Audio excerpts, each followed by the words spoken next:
இந்த நேர்காணலில் நம்மோடு இணைந்திருப்பவர் மூத்த பத்திரிகையாளர் திரு மணி அவர்கள். வாருங்கள், அவரோடு பேசுவோம். சார் வணக்கம். இன்றைக்கு திமுக ஆளும் கட்சியாக இருக்கிறது. 2026 தேர்தலை நோக்கி எல்லா கட்சிகளும் மெல்ல மெல்ல தங்களுடைய வேலைகளை பார்க்க ஆரம்பிச்சிட்டாங்க. இப்போ திமுகவை நோக்கி சீமான் அவர்கள், நாமெல்லாம் தமிழர்கள், திராவிடம் என்பது மாயை அப்படின்னு அவர் ஒருவர் கல்ல எறிகிறார். இன்னொரு பக்கம் அண்ணாமலை அவர்கள், நாம இந்துக்கள், இது இந்தியா அப்படின்ற மாதிரி பிரித்து அவர் ஒரு பக்கம் கல்லை விட்டு எறிகிறாரு. இன்னொரு பக்கம் விஜய்னு புதுசாக ஒருத்தர் வர்றாரு. அவர் கொள்கை தலைவர் எல்லாமே ஒண்ணுதான், ஆனா கட்சி பேர் வேற, தமிழக வெற்றி கழகம் அப்படின்னு சொல்லி அவர் ஒரு பக்கம் கல்ல எறிகிறார். இன்னொரு பக்கம் அதிமுக பாஜக கூட்டணியா இருந்து அவங்க வேலையை பார்க்குறாங்க. இப்படி 4 புறம் இருந்து கல்லுகள் எரியப்படும்னா திமுக இதை வச்சு கோட்டை கட்டுமா, இல்லை கல்லடிப்பட்டு சரிஞ்சு விழுகுமா? 4 முனை போட்டி 3 முனை போட்டி வந்தாலே திமுகவின் வெற்றி உறுதி. எழுதி வைத்துக் கொள்ளுங்கள். ஓட்டு செதற செதற துண்டு துண்டா ஓட்டு உடைய திமுக தான் லாபம். திமுக இருக்கக்கூடிய 40% ஓட்டு அந்த கூட்டணியோட சேர்ந்து அது 35% ஆனால் கூட மினிமம் 35ஆவது இருக்கும். அது கீழே சரியாது. அது 48லேருந்து 40 வரைக்கும் வந்ததுன்றாங்க. இப்போ 35 சரிஞ்சா கூட எதிர்க்க இருக்கிறது 3ஆ உடையும் போது 1989 எப்படி ஜானகி ஜெயலலிதா அணி காங்கிரஸ் திமுக 4 முனை போட்டியில் திமுக ஜெயன்னு ஜெயிச்சதோ அந்த மாதிரி 4 முனை போட்டி வந்தது என்றால் கண்டிப்பாக கண்டிப்பாக கண்டிப்பாக திமுக 2வது முறையாக ஆட்சியை கைப்பற்றி வரலாறு படைக்கும். ஆனால் சொன்ன கலெக்டர் எல்லாம் திமுக நோக்கி தானே எறிகிறாங்க. அது அவங்க தலையெழுத்து. கல்லை தூக்கி எறியட்டும், கடப்பாறை தூக்கி எறியட்டும், பிரச்சனை அது கிடையாது. நீ என்ன வேணா எறி. ஓட்டு களத்தில் 4ஆ உடையதா இல்லையா? அதுக்கு பதில் சொல்லுங்க. 4ஆ உடையுது இல்லை? 4ஆ உடைச்சா யாருக்கு லாபம்? உடையுதுன்னா அந்த பக்கம் அதிமுக பாஜக கூட்டணி அமைச்சு வச்சுக்கிட்டு இருக்காங்களே சார், அவங்க ஜெல்லே ஆகலைங்க. அதிமுகலேருந்து எத்தனை பேர் வெளில போகிறான் இன்னைக்கு? அந்த கூட்டணி அதிமுக தொண்டர்கள் மத்தியிலே ஜெல் ஆகலை. அதிமுக கூட்டணியில் அதிமுக பலவீனப்படுத்துறதுக்கு திமுக வேலை செய்யலை, பிஜேபியாக வேலை செய்யுது. அமித்ஷாவோட பேட்டிலாம் என்ன, அதிகாரத்தில் நாங்கள் பங்கு பெறுவோன்றாரு. அதிமுகலேருந்து ஒருத்தர் முதலமைச்சராக வருவாங்கன்றாரு. மைனாரிட்டிஸ் ஓட்டு கம்ப்ளீட்டாக திமுக பக்கம் போயிடுச்சு. 90%, மினிமம் 90% போயிடுச்சு. 90+ கூட இருக்கும். அதிமுக பாஜக கூட்டணி ஏற்படாவிட்டால் மைனாரிட்டிஸ் ஓட்டு ஓரளவுக்கு விஜய் பக்கம் போயிருக்கும். இன்றைக்கி அது போகாது கண்டிப்பாக. ஏன்னா மைனாரிட்டிஸ்க்கு இருக்கக்கூடிய பயம், விஜய்க்கு போடுற ஓட்டு வேஸ்டான ஓட்டு, அது அதிமுக பாஜக வெற்றி பெற தான் உதவும். நமக்கு சட்டம் ஒழுங்கெல்லாம் பிரச்சனை கிடையாது, உயிர் முக்கியம். நாடு பூரா இன்றைக்கி பிஜேபி இஸ்லாமியர்களுக்கும் கிறிஸ்தவர்களுக்கும் எதிராக செய்யக்கூடிய காரியங்களை பார்க்குறவர்கள் யார் வரணும் என்பது அவங்களுக்கு நோக்கம் இல்லை. வாய்ப்பு கிடைச்சா அவங்க விஜய்க்கு போடுவாங்க. உதாரணத்துக்கு கிறிஸ்டியன்ஸ் எல்லாம் கண்டிப்பாக போட மாட்டாங்க. ஏன்னா விஜய்க்கு போட்டால் அது செல்லாத ஓட்டுக்கு ஈக்குவல். ஏன்னா அதால் பலனடைய போகிறது அதிமுக பிஜேபி கூட்டணி. ஒன்றும் இல்லை. இப்போ சத்தீஸ்கரில் 2 கன்னியாஸ்திரிகளை, கேரளாலேருந்து போன கன்னியாஸ்திரிகளை மதத்தை பரப்புகிறாங்கன்னு அயோக்கியத்தனம் பண்ணி 55 வயது முதிர் கன்னிகள் அவங்க கூட 3 பெண்களை அழைச்சிட்டு வராங்க. 3 பெண்களும் சத்தீஸ்கரில் மேஜர். அவங்கள தொழில் சொல்லி கொடுக்கறதுக்கும் அவங்க ஏற்கனவே ப்ராக்டிஸிங் கிறிஸ்டியன்ஸ். மதம் மாத்திரான்னு ரயில்வே ஸ்டேஷனில் போட்டு அடித்து, அந்த கன்னியாஸ்திரிகளை அடித்து பஜ்ரங் தள் பிஜேபி கவர்மெண்ட்டை அவங்கள பிடிச்சி ஜெயிலில் போட்டு கேரளா பிஜேபி அதை எதிர்க்கிறான். கேரளா பிஜேபி சத்தீஸ்கர் கவர்மெண்ட்டை செய்கிறது தப்புன்றான். ஏன்னா அவனுக்கு கிறிஸ்டின் ஓட்டு போயிடும். சத்தீஸ்கர் பிஜேபி கவர்மெண்ட்டும் பிஜேபி இல்லை இவங்க மத மாற்றம் பண்ண வந்தவன்றான். 55 வயது கன்னியாஸ்திரிகளை ஸ்டேஷனில் போட்டு அடிக்கிறான், ஃபிசிக்கலாக அடிக்கிறான். இது எவ்வளோ கொடூரமான, இந்தியா எவ்வளோ காட்டு மிராண்டி தேசமாக மாறி இருக்குன்றதுக்கு இது ஒரு உதாரணம். இப்போ இதெல்லாம் இந்தியாவில் மட்டும் இல்லை சார், தமிழ்நாட்டில் இருக்க சிறுபான்மையின மக்கள் மத்தியில் என்ன தாக்கத்தை ஏற்படுத்தும்? பயம்தான் வருதா? பயம் வருது. அதை தான் நான் சொல்ல வரேன் சார். இன்றைக்கி ஏடிஎம்கே பிஜேபி அலையன்ஸ் வந்ததில் மிகப்பெரிய லாபம் திமுகவுக்கு. எப்படின்னா, அதுக்கு முன்னால் விஜய்க்கு போவதை அந்த மைனாரிட்டிஸ் ஓட்டு கிட்டத்தட்ட 16லேருந்து 18% இருக்கும். 16னே வச்சுக்கோங்க. அதில் கண்டிப்பாக ஒரு 14% வரைக்குமாவது திமுக கண்ணை மூடிட்டு போயிடும். அவனுக்கு வேலை வாய்ப்பு, சட்டம் ஒழுங்கு, விஜய் ஓரமாக இருக்கட்டும், நம்மள முதல்ல பார்த்துக்கோங்க. நான் என்ன பார்த்துக்கணும்? ஓரணியில் தமிழ்நாடு, ஈரணியில் தமிழ்நாடு, ஓடிபி கேட்குறான், வெங்காயம் கேட்குறான், எதை வேணா கொடுக்குறான், என்ன ஒன்றும் பண்ணாது. அப்படி தான் அவங்க மனம் மாறிட்டாங்க. கிறிஸ்தவர்களும் இஸ்லாமியர்களும் தமிழ்நாட்டில் 90%க்கு மேலே விரும்பி போடலை. பிஜேபி ஏடிஎம்கே வந்துடக்கூடாதுன்னு கண்ணை மூடிக்குன்னு திமுகவுக்கு போடுவாங்க. இதுவரை திமுக தன்னுடைய வரலாறில் பெற்றிராத அளவுக்கு சிறுபான்மையின மக்களின் வாக்குகளை பெறப்போகிறது. எழுதி வைத்துக் கொள்ளுங்கள். இந்த கூட்டணியால் ஏடிஎம்கே பிஜேபி அலையன்ஸால். 2வது, ஏடிஎம்கேக்குள்ளேயே இருக்கக்கூடிய சிக்கல்கள் ரெட்டையில் என்ன கதியாக போகுதுன்னு தெரியல சார். 2024 மக்களவைத் தேர்தலில் அதிமுக வாங்கின வாக்குகள் 19.8%, 20%. 7 தொகுதியில் டெபாசிட் காலி, 13 தொகுதியில் 3வது இடம். வரலாறுலே இல்லாத அளவுக்கு. கற்பனை செய்ய முடியாத அளவுக்கு அதில் பாதாளத்தில் இருக்குது. இதில் சிறுபான்மையின வாக்குகளும் மொத்தமாக பிஜேபியோட போனதால் வெளியில் போனதால் அந்த 19% ஓட்டு இன்னும் 3% வரைக்கும் சரிஞ்சிருக்குன்றாங்க. 4 கார்னர் ஃபைட்னா ஸ்வீப்புங்க. டிஎம்கே எழுதி வச்சுக்கோங்க. ஆட்சியோட சாதனைகள் வேதனைகள்லாம் பின்னுக்கு தள்ளப்படும். கிளியர் மேத்தமெட்டிக்ஸ் தான். முனைகள் அதிகரிக்க அதிகரிக்க வெற்றி திமுகவுக்கு. ஆமாம் சார். பிளேட்டில் நிறையா பதார்த்தம் வர வர வந்து மெயின் பதார்த்தத்துக்கு தான் மவுஸ் அதிகம்வாங்க. அந்த மாதிரி கதை இது. 4 உடையுது ஓட்டு. லட்டு மாதிரி திமுக ஸ்வீப் பண்ணிட்டு வந்துடும். அவங்க கூட்டணி ஈஸியாக மேலே வந்துடும். இல்லை சார், நீங்கள் சொல்கிற போல் மற்ற சிறுபான்மையின் மக்கள் பயத்தின் காரணமாக விஜயை தவிர்த்தாலும் விஜயின் வேலைகள் கொஞ்சம் அதிகமாக இப்போ போக போக பர்சன்டேஜ் அதிகமாகுன்ற மாதிரி தான் ஒரு பிம்பம் வந்துக்கிட்டு இருக்கு. என்ன லாபம்? அந்த எண்ணத்தை கொடுத்துட மாட்டாரா விஜய்? ஜெயிக்கிறதுக்கு 30% கிராஸ் பண்ணணும். அவர் அதிகபட்சம் 20 வரைக்கும் போவார். ஒரு பிரயோஜனம் இல்லை. ஒரு தொகுதியில் நீ ஜெயிக்கிறதுக்கு 30% கிராஸ் பண்ணணும். 20%ல் வாங்கி ஜெயிக்க முடியாது. ஒன்றுமே இல்லை. 234 தொகுதியில் நீ 20% வாங்கினாலும் சைபர் ரிசல்ட் சைபர். இல்லை, பேஸ்மெண்ட் ஸ்ட்ராங் பண்ணிட்டா அந்த மக்கள் நீ சொல்கிற சிறுபான்மை மக்கள் வந்து பேஸ்மெண்ட்டை எப்போ ஸ்ட்ராங் பண்ணுவோம்? இப்போ ஓபிஎஸ் அவர்கள் வந்திருக்காரு வெளியே. ஓபிஎஸ் வரும்போது திமுக போகிறது கிடையாது அப்படின்னா விஜயத்தனை அவர் நாடி வரணும். அப்படி முக்குளத்தூர் மத்தியில் ஒரு ஸ்பெகுலேஷன். உங்களோட விருப்பத்தை சொல்றீங்க. ஓபிஎஸ் வருவார். இல்லை பேஸ்மெண்ட் கேட்குறேன். இப்படி பேஸ்மெண்ட்டை செட் பண்ணலாங்க. ஓபிஎஸ் வரதால அவருக்கு என்ன லாபம்னு நம்ம பார்க்கணும். ஊழலை மூழ்கி முத்தெடுத்தவங்களை எதுக்கு சேர்க்கணும்னு அவர் நினைக்கலாம். பழம் பெருச்சாலிகள் யாருமே எனக்கு வேணான்றாருங்க. அவர் பழைய பெருச்சாலி எதுவும் எனக்கு வேணாம், எனக்கு ஃப்ரெஷ்ஷாக யங் ஃபேஸ் தான் வேணுன்றாரு. அதனால தான் நான் சொல்கிறேன், அவர் கனவு காண்றாரு தான் சிஎம் ஆகிடுவோம். அதெல்லாம் ஆக முடியாது. You'll be a wrecker, you cannot be a victor. நான் திரும்ப சொல்கிறேன், you'll be a spoilsport, you'll be a disruptor. அவர் வந்து கெடுப்பார். அவர் ஜெயிக்க முடியாது. 20% ஓட்டு 214 தொகுதியிலும் கூட வாங்கலாம். இப்போ ரிசல்ட் 0. அவர் உடைக்கிற ஓட்டு, இந்த பக்கம் சீமான் உடைக்கிற ஓட்டு, ஏடிஎம்கே பிஜேபி கொடுக்குற ஓட்டு, இவங்க அலைன்ஸ் இவங்களுக்கு ஸ்ட்ராங்காக இருக்குது. புதுசாக யாராவது வந்தாலும் சரி வராட்டியும் சரி, அங்கே மோடி இருக்க வரைக்கும் உங்களை ஒன்றும் அசிச்சிக்க முடியாது. அதையும் மீறி போனோன்னா பெரிய அளவில் ஆன்டி இன்கம்பன்சி இருக்கணும். ஆன்டி இன்கம்பன்சி இருக்குங்க, ஆனால் அறுவடை பண்ணுறதுக்கு அதிமுகவால் முடியல. இல்லை, அதிமுகவால் ஒன்றுமே பண்ண முடியல. நெரேட்டிவே செட் பண்ண முடியலையே. அதனால் 4 முனை போட்டினா எழுதி வைத்துக் கொள்ளுங்கள், கண்ணை மூடிக்கொண்டு நீங்கள் சொல்லிவிடலாம், எழுதி கொடுக்கலாம், திமுக வெற்றி உறுதி. இதை மாறி வேற ஜெயிக்கிறதுக்கு என்னதான் சார் ஆப்ஷன் இருக்குன்னு நினைக்கிறீங்க? ஏன்னா ஏடிஎம்கே வரணுங்க. யுனைடெட் ஏடிஎம்கே வரணும். ஓபிஎஸ் டிடிவி அது சாத்தியமற்றதா இருக்கே சார். அது கேளுங்க, நான் வாய்ப்பு சொன்னாங்க, சாத்தியமா இல்லையான்றது எனக்கு தெரியாது.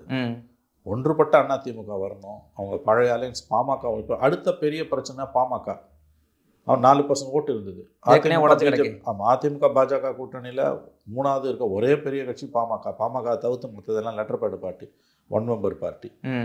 பாமக அடிதடியில் போச்சுங்க. அப்பா புள்ள சண்டையில் வந்து அந்த வாக்கு வங்கி கணிசமாக சரிஞ்சிருக்கு. இனிமேல் அப்பா பிள்ளை ஒன்று சேர்ந்தால் கூட அந்த வாக்கு வங்கி அவங்களுக்கு பழைய வாக்கு வங்கி கிடைக்காது. அதில் கணிசமான பகுதி விஜயை நோக்கி ஆல்ரெடி போகுது. பிஜேபி கொஞ்சம் போகுது, திமுக அதிமுக கொஞ்சம் போகுது, கணிசமாக விஜய்க்கு போகுது. அப்பா புள்ள சேர்ந்தாலும் ஒரு பிரயோஜனம் இல்லை. அப்பா புள்ள சேரலைன்னா அது சைபர். அவங்கள யாரும் சீண்ட மாட்டாங்க. ஏடிஎம்கே பிஜேபிக்கு ஓட் பேங்க் எங்கே இருக்குது அதை சொல்லுங்கள். அன்வர் ராஜா போனப்போ சதர்ன் டிஸ்ட்ரிக்ட் பூரா முஸ்லீம் ஓட்டு அடி வாங்குது. ஓபிஎஸ்ஸால் வந்து கெடுக்க முடியும், அவர் ஜெயிக்க முடியாது. ஓபிஎஸ் ஃபேக்டர் கண்டிப்பாக எடப்பாடிக்கு ஒரு லாஸ் ஏற்படுத்தும். ஓபிஎஸ் சைபர். ஆனால் எடப்பாடியை வந்து எவ்வளோ தூரம் டிஸ்டர்ப் பண்ண முடியுமோ பண்ணிவிடுவார். டிஸ்டர்ப் பண்ணுறது முடியும், அவர்னால ஈஸியாக முடியும். அப்போ இந்த மாதிரி ஒவ்வொரு பார்ட்டாக நீங்கள் பார்த்தீங்கன்னா ஒன்றுமே இல்லையா ஏடிஎம்கே. 4 முனை போட்டியில் திமுகவின் வெற்றி அமோகமானதாக இருக்கும், எழுதி வைத்துக்கொள்ள. திமுக கை காலை வச்சுட்டு அமைதியாக இருந்தாலே போது வெற்றி. ஆமாம், அவங்க எதுவும் பெருசாக கெடுத்துக்கூடாது.